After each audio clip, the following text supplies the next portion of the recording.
What is up, YouTube? That's here, bringing you guys an extra special video. Today, we're going to be talking about oppressiveness in VGC 2019 Sun Series team building and how that differs from oppressiveness in-game, because there are differences between oppressive teams and oppressive team building and why one is good for the game and why one isn't. So before I get into this, I just want to say we're going to be doing a ton more discussion videos like this. So if you guys like these type of discussion videos, if you guys want me to make more, please like, comment, subscribe, share them up, join our Discord. There's going to be links in the description in the chat. But guys, let me know if you like this sort of content, because I have no problem making one of these videos almost every single day about a different type of Pokemon content to actually make you guys better players. So for today's video, like I said, we're going to be talking about oppressiveness. Now, as I was saying, oppressiveness, there can be oppressive team building, and there can be oppressive, in-game Pokemon. So, a good example of an oppressive in-game Pokemon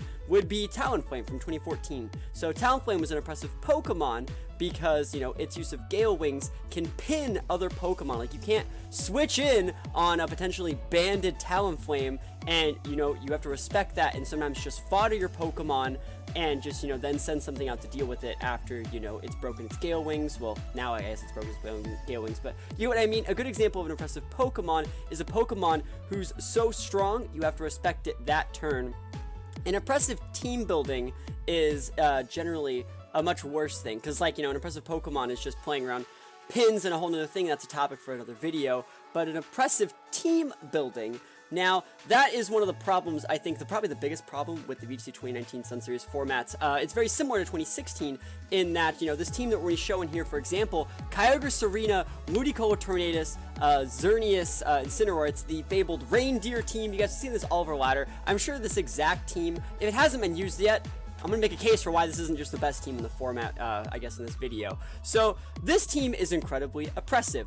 What does that mean? An oppressive team can be classified by having so many good options to bring to the table that it takes too many resources from your opponent when team building, when in the team preview. It takes too many resources from your opponent to actively deal with all of your options. And you're going to say, well, yeah, that's a perfect team. That sounds like a really good team. That's good for the game.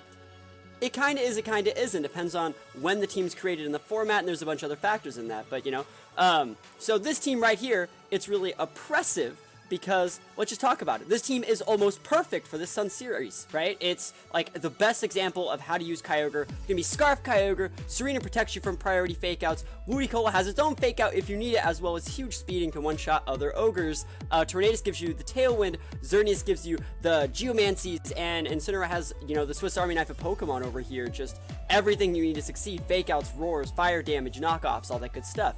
So what this team does is it takes too many resources. Your opponent has to allocate so many Pokemon when building their teams to specifically deal with this team, because this team has such a one-dimensional playstyle. Look at how this team wins. It wins with two Pokemon. Your two Restrictimons, you're either going to be slamming in a Water Spout, or you're going to be slamming in like a Xerneas, Dazzling Gleam, or Moonblast after you get your boost. That's how this team wins every single game. And because it's so fine-tuned to do that exact thing to the utmost potential it can actually do, when you're building a team, when you're just the person that says, I want to use this Pokemon, let's think of an example. Let's think of an example of a Pokemon that is not even able to be used when team building because this team exists. We're going to use Heliolisk. Do you guys know what Heliolisk is? You guys know what it is? I'm gonna put an image of Heliolisk up on the screen for those of you guys that don't even know what this thing is. Alright, so that right there, that's a Heliolisk. I've had so many people in my stream and videos say, you should use Heliolisk because I'm one of the guys that uses really obscure Pokemon to their utmost potential. They're like, you should use Heliolisk. It's so good. It has Dry Skin. It has Solar Power. It gets Sand Veil. It has 109 base speed and special attack. It has super effective moves against like Kyogre. It's so good. Well, think about how good is it? Let's actually talk about it. Because if it's so good, everyone will be using it. And Helios, if you're going to think about what are some common sets for it, people are like, oh, you got to use it with Scarf. And if you could outspeed the Scarf Ogre, you could hit it first, and that's really good. Or you can use it with Specs and one-shot their Ogre. Or you can use it with, Sash. I want to talk about how this team right here makes it so Heliolisk as a Pokemon, who everyone says is so good, is not even at all a competitive option, and if anything, a liability when team building. So in reality, the win condition here for the Rain team is the Kyogre, right? So let's say they lead Kyogre, right? If they lead Kyogre Serena, well, yeah, I guess your Heliolisk is pretty your Heliolisk is pretty good. Sorry, your Heliolisk is pretty good if they lead Kyogre Serena. But if they lead if they lead Kyogre Ludicolo, they can just fake you out and then KO your partner, or fake you out and then like Kyogre doesn't really have to go after the Heliolisk. But, you know, that's completely fine. Your partner is completely at the mercy of the Kyogre, and if that's something that you're fine with, that's alright. And again, if they would Tornadus, you know, they could hard switch in something like that, pop a Tailwind, and now your Scarf Specs Heliolisk is just completely useless. And you could say, well, what if I wanted to use, like, a Tapu Lele in Heliolisk? It's like, I mean, if you want to use a Tapu Lele in Heliolisk, well then, all they have to do is lead Thundurus, and literally anything else, pop a Tailwind, and you've automatically lost, like, everything, because all you have to do is send out the Ogre after that, then you just get rinsed. And all this is also just saying, if they see the fact using Heliolisk, they're totally going to go Tornadus Xerneas, or Incineroar Xerneas, and you have to be able to respect those options. And so, you could say, well, I guess I'm just not going to use Heliolisk that game. And so that's the next step in talking about why oppressive teams are not a good thing for, like, the game itself. Because if you're talking about Heliolisk, this should be a good match for Heliolisk, and you're saying you're not even going to bring Helios to what is a good matchup. Why is it even in your team? And if you're questioning, like, why is it even in your team? How much value is it bringing to your team? There has to be a Pokemon that you would much rather bring in this situation if this is really its best matchup. So that's just a good example of Pokemon that, even when playing to its best, even a Pokemon that has a ton of potential, really cool abilities, great speed tiering, and can actually work, it actually can't work because this team has too many options that your opponents have to respect at the start of the game. So let's look at this team a little bit more in depth. So again, you can go Ogre Ludicolo. Now, one of some of the best ways to stop Kyogre, you can wide guard it, right? You could fake out it. Serena breaks both of those. So you can go Serena Ogre. So right off the bat, if they think their out is to play around Ogre is wide guard, they're incorrect. You can use Feint. If they're one play to use fake out moves and other things to slow down the Ogre, they are incorrect. You can use Serena. Serena Ogre is one of the most oppressive teams in the game because all you got to do is lead the Scarf Ogre and the Serena, and you will get a Water Spout off. If your life depends on you getting off a Water Spout or an Origin Pulse, you will get that off. I almost guarantee it. And you know that cuts out so many Pokemon from being viable. Sure, you can use your own Serena to protect against getting fainted, or your own Lele, but again, you know, I'm forcing you to do that. Do you understand? That's how this gets the ball rolling. This team right here, they're using the Serena Ogre, is the one in control. You're reacting. I've made you dictate resources when you built your team in general. Like, well, imagine like you have 1,000 points to spend on a team. And, you know, each Pokemon gives so many resources at the table. Imagine it fitting it together like a perfect Tetris puzzle.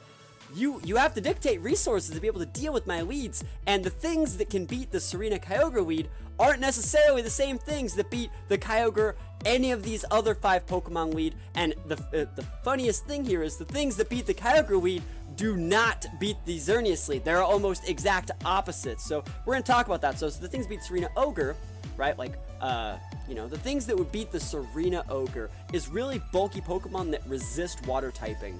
And, you know, you can't use, like, a Storm Drain Mon, like, Gastron, because you're going to slam it in with the Serena. So, like, what I'm using is, like, Guzzlord and stuff like that, or Dialga. Like, those are pretty decent Pokemon at walling the Kyogre. Sure, they're a little bit with the Serena, but, you know, you have to be able to weather the Kyogre Storm. Sure, you could also talk about going, we're going to go to our next part here, you could also talk about going like, oh, well, all I have to do to be Ogre is use Groudon and use Sun.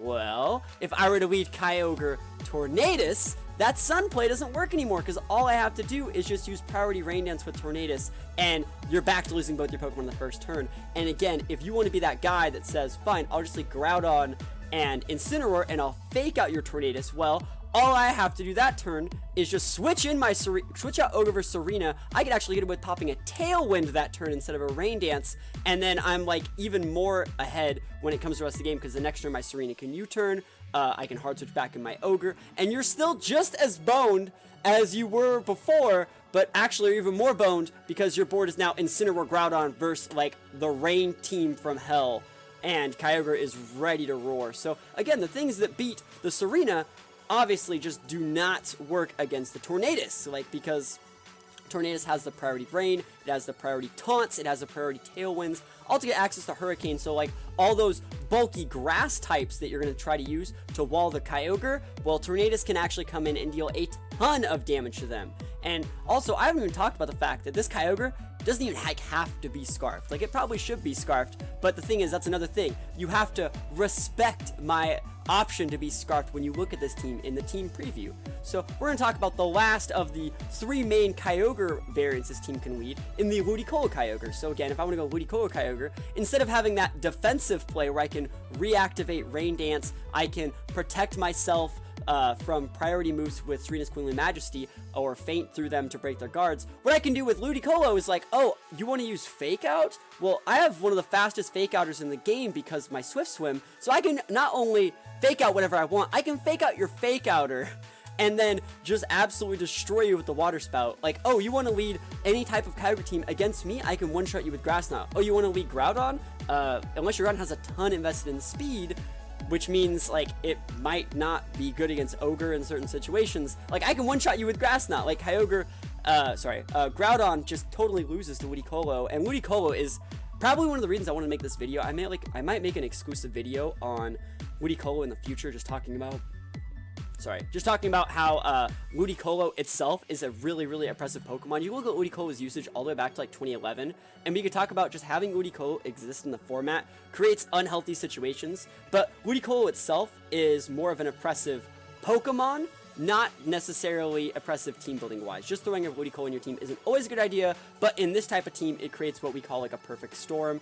And so we're looking at it, your options to beat this Kyogre are, you can't use Wide Guard, you can't use Priority Fake Out, you can't use Speed Control, you can't use other forms of Weather, and you can't fight me straight up because Ludicolo can just come in and slam you with Life Orb, Focus Blast, Hydro Pump, Grass Knot, Ice Beam, has my own Fake Out. So all of these options make it so I would say like 90% of the Pokemon that exist in the game, there's like 900 something Pokemon, 90% of them are unable to even be used at all when talking about team building, because this core right here, this Rain core right here exists. Like, let's just talk about, like, I'm just gonna think of like random Pokemon. My main example is Heliolisk, and I'm so sorry, Heliolisk, but like, even if you're not using like Scarf or Spec sets, even like a Sash set will lose because you can just get fainted by the Serena, you can get speed controlled by the Tornadus, and against Woody's still okay. Like, I think I think Helios is actually a good example of a Pokemon that can thrive in this matchup. We're gonna talk about, Xerneas and how the Xerneas mode just shuts it off, but it's crazy about, like, let's talk about Pokemon that just can't even be used, like Charizard. Obviously there's no Mega. You're gonna be like, but I heard Wolf Glick used Charizard in whatever Philly regionals. Like, did he win? Did he win? And also, he didn't win, and he didn't make top 8, and that was before this type of core came around. This is before this finely tuned team actually came into the meta. But why is this not working? Oh my gosh, I just realized that was off the whole time. But anyways, yeah, like, there's so many Pokemon that just can't be used. Let's think of some other Pokemon that just can't be used. Alright, like, it took me a minute to think of stuff, but let's just talk about it. What are some Pokemon that can't be used? And if you guys have any ideas for good examples of Pokemon that should be really good, but can't be used based off how oppressive this team is, leave those in the comments below. I want to hear them. My tried and true, my bread and butter, my boy Butterfree. Butterfree would have been so good if this didn't exist, because they can feint break my Sash, they can taunt me with the Tornadus, they can Fake Out me or one-shot me with the Ludicolo, and then Kyogre comes in. Butterfree has absolutely no possible way to, like, exist in usefulness just because this lead exists. Like, that's probably the reason why you haven't seen me do any Butterfree videos this format, because how the heck am I supposed to use Butterfree against these 4 Pokemon? And Butterfree would be good against, like, Ludicolo, it would be good against the Serena, but, like, Tailwind, Rage Powder, like, there's no way that I could actually, like, stick on the board long enough to use those useful moves. Like, again, Sleep Powder, half those Pokemon are grass types, it's really rough. Like, Butterfree is a good example of Pokemon that can't really be used. Let's talk about another one. It's just a random one that popped in my head. Let's talk about Goodra. Goodra would be really good at walling the Ogre, but, it doesn't really have anything else to bring to the table in support of a teammate. And also, like, look at the rest of the team. We haven't even talked about the Xerneas or the Incineroar. Like, I'm really just talking about, like, the first 4, the Kyogre, Serena, Ludicolo, Tornadus. Like, it's really almost impossible to use like something like Gutra. It just doesn't have enough power to deal with those Pokemon. Maybe Gutra's not a good example. Let's talk about another one. Let's talk about other popular Pokemon from previous formats. Thundurus, for example, could actually really struggle with this. You know, Tornadus can taunt the other Thundurus. You have Serena, so they can't use their Prankster against you. You get fake outed by the Ludicolo, one-shotted by Ludicolo if Rain's up, I believe. And Kyogre is just going to one-shot you as well. So it's like Tornadus has been a really good Pokemon for the past few years. And sure, there are arguments to be made like, you could use Tornadus if I do X, Y, Z. But in general, most Tornadus sets are almost impossible to use. Same goes for Landorus. What the hell is Landorus, the king of VGC 2018? What is Landorus going to do against this? It has absolutely no power here. It just makes it so those Pokemon shouldn't even exist. This cuts out Heatran. Heatran's one of the best Pokemon ever made. And this board just kind of says, nah, it sucks. Sorry. Let's talk about other really good Pokemon that this makes somewhat unusable. Amoonguss. Amoonguss is so good, but it's not really good against a bunch of grass types, taunt users, hurricane users, and the like. I'm pretty sure most Amoonguss sets go down to a hurricane plus water spout. So, you know, that's another example of Pokemon that should be really good, that you almost, they become a liability when team building. That's what we're talking about when we're talking about Heliolisk.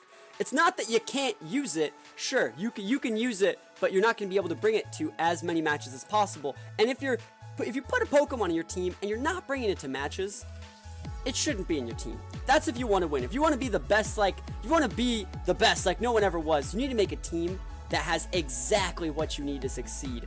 And if a Pokemon can't come to a bunch of matchups, especially ones that you're putting it in there to especially be used for, it doesn't cut it. It just doesn't cut it. And that's what we only talked about 4 Pokemon. We haven't even talked about the fact that you can go Serena Xerneas, you can go Ludicolo Xerneas, you can go Tornadus Xerneas, and you can go Incineroar Xerneas. You can even go Kyogre Xerneas. Like, I'm literally talking about a team with only 4 Pokemon, these first 4 Pokemon, that can beat all the teams. Like, sure, it's possible for it to lose, but what we're going to talk about next is how would you even beat it? And what are some of its strengths? Why is it so strong? So one of the reasons why it's so oppressive is because you guys have to guess. Everyone has to guess. It's not really guessing. You have to analyze the situation in your minute-long team preview and see, I wonder which of these 5 Pokemon he's going to pair with that Kyogre. Which one is he going to do it with? And that's going to be the whole game. There's so many games that are won on turn 1. The reason why this team is so good is because this team plays a game that lasts 3 turns. And while I don't necessarily think that's a good thing for VGC, I'm probably going to get a few comments saying, like, Herb Derp, you're talking about, like, good, like, bad team building. That's just VGC. Like, learn to play, get good.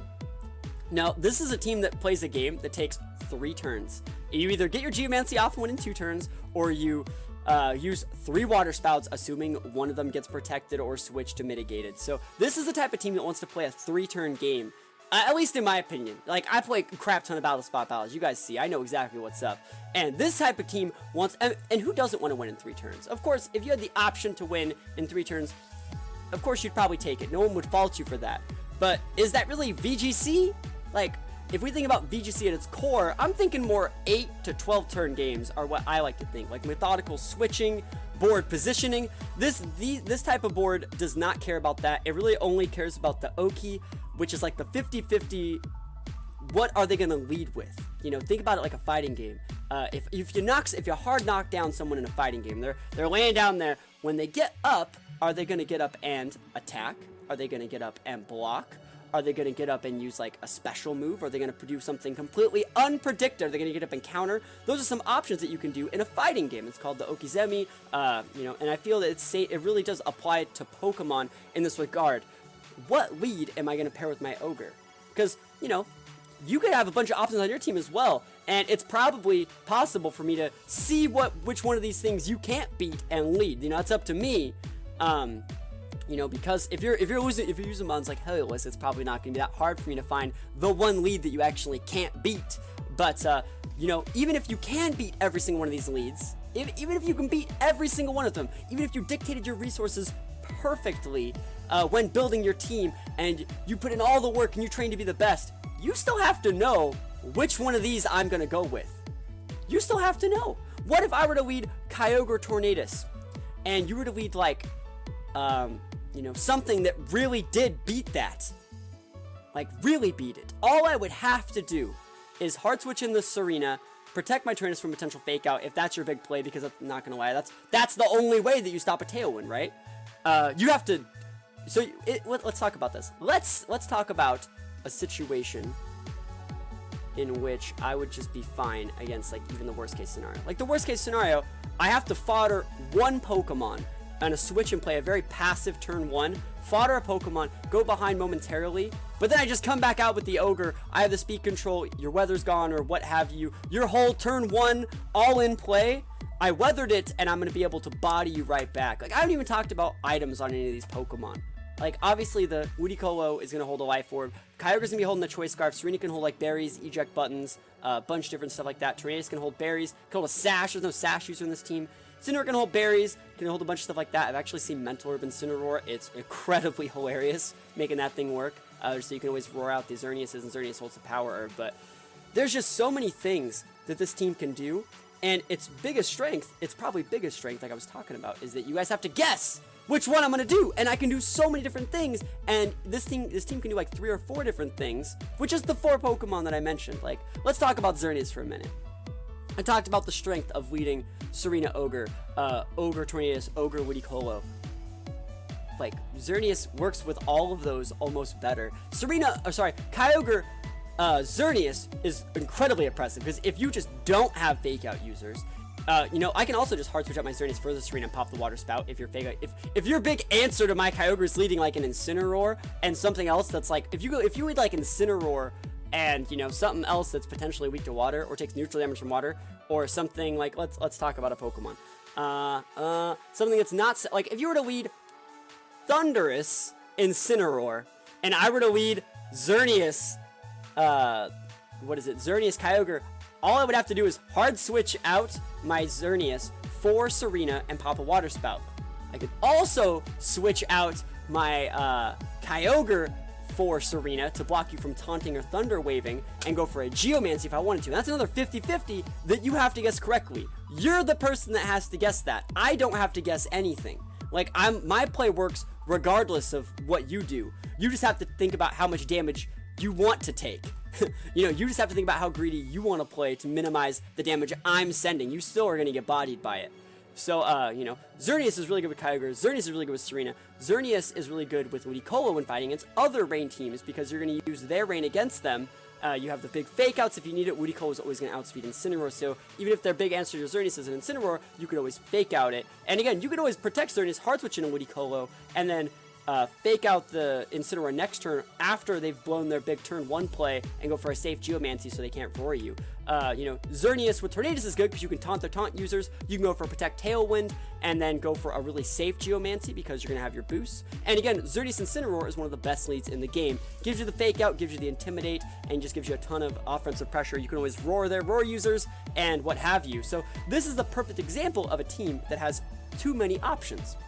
It has too many good things to do, and I think all you guys have probably forgotten because I've just been rambling, but you know, you're probably thinking, what is the problem? Just use this.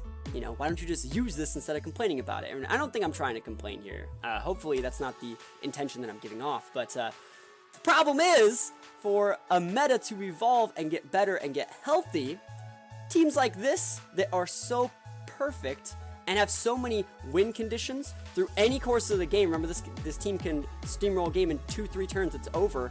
Teams like this, it's not going to get any better than this. There might be times where someone thinks of like a cool, like Lunala team that can kind of weather the storm and works against this, but you know, that's like more of an anti-meta team, whereas this is the meta. There's no way that there's going to be something so much better that this doesn't work anymore. A good example of like a meta getting out of control is early in 2016, which is another restricted format like this one, where people figured out Big Six, which is Xerneas, Primal Groudon, Mega Salamence, Mega Kang, Talonflame, Smeargle.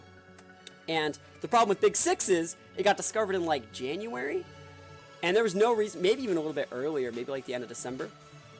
And there's no reason to use any other team for the remainder of the format. You could literally play Big Six for the whole format and not have a problem, still win. Totally awesome. That team just has so many good leads that were just like this. There's too many options your opponent has to respect. It really limits their ability to be creative in the team preview, and you know, It's the same exact story like I've said here. That's just more of a Sun team.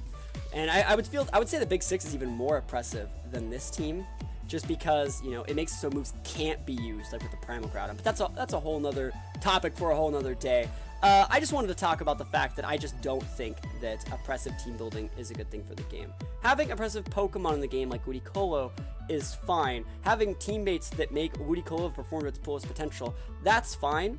And, you know, having an oppressive team preview and, you know, team building part of the game, that's going to happen to every single meta at some point in its lifespan. You know, eventually someone's going to figure it out, and, you know, it's going to make it so there's not that much more that can be done to change the way we play the game. And looking at it, I'm making this video on like the 8th, and so we're actually almost done with the Sun series. We're over halfway.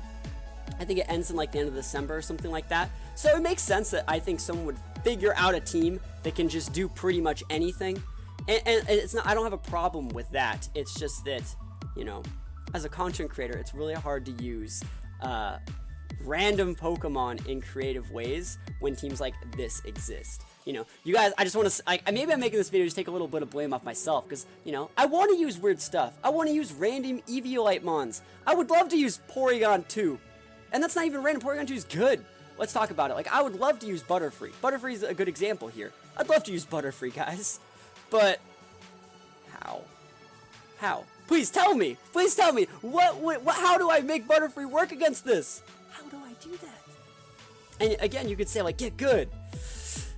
That's a hard sell. You know, that's a real hard sell. But anyways, guys, I just wanted to say thank you for watching. Hopefully you guys liked this video. If you did like it, please like, comment, subscribe. Check out the links to the social media, as well as our Discord. Everyone can join our Discord for the next couple months, so I'm gonna have a link to that in the description. Go ahead, click that one up, join our Discord. We have a pretty active community on there. You can always ask for team building. You can always ask for battles. We're pretty active, like I said. And other than that, just let me know what you think about this. I feel that I can make these videos quite frequently, and a bunch of you guys are probably going to think I didn't really say anything, but what I really wanted to do was review what oppressiveness meant in team building, because, like I said, we're going to be making a bunch more of these discussion videos, and I want to get all of my points down so you guys can know what I'm talking about in future videos. So this is an example of, like I said, an oppressive team.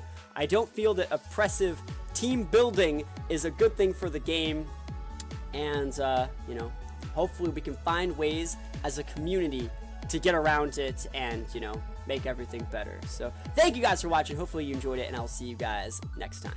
Peace out.